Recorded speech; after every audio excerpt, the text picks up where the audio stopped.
everybody, it's Lon.TV with a rather interesting Bluetooth speaker. It's actually a Bluetooth soundbar from Seiki, and what's interesting about it isn't so much the fact that it sounds good, because it really doesn't sound all that great, but it is very inexpensive and actually pretty well constructed for the price. So this is like a really good device if you're maybe looking for a speaker for a spare bedroom TV or something where you really don't want to get, or don't need the highest end audio, but want something that looks good and gives you some flexibility. This will certainly do it. It has a subwoofer on board also, but it really lacks punch.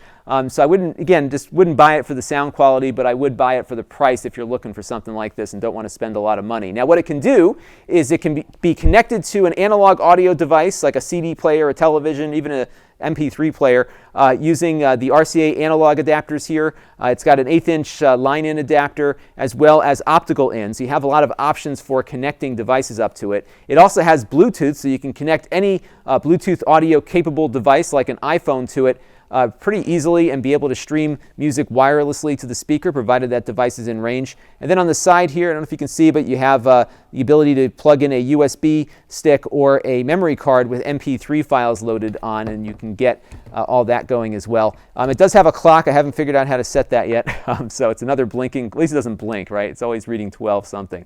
So when you turn it on, it'll remember the last mode that it was in. So we have my iPhone connected right now, and I can hit play here on this podcast. Who's Athos? And play it back. So it does work very well as a Bluetooth speaker. It wasn't too hard to pair everything up, and then you can kind of slip through the modes here just by hitting the mode button. It does have an FM radio built in as well. Now it also has a remote, and that remote will control the Bluetooth device or whatever else you're playing back with it. So you can see, hit the play button, my podcast began again.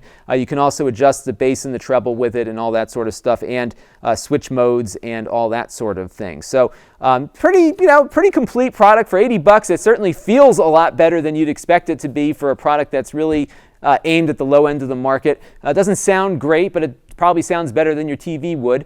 And you know what? It's probably not a bad value if you know what you're getting. So if you're looking for really high-end stuff, you won't see it here. But if you're looking for something cheap and good, this will probably fit the bill for you. This is Lon.TV. Thanks for watching.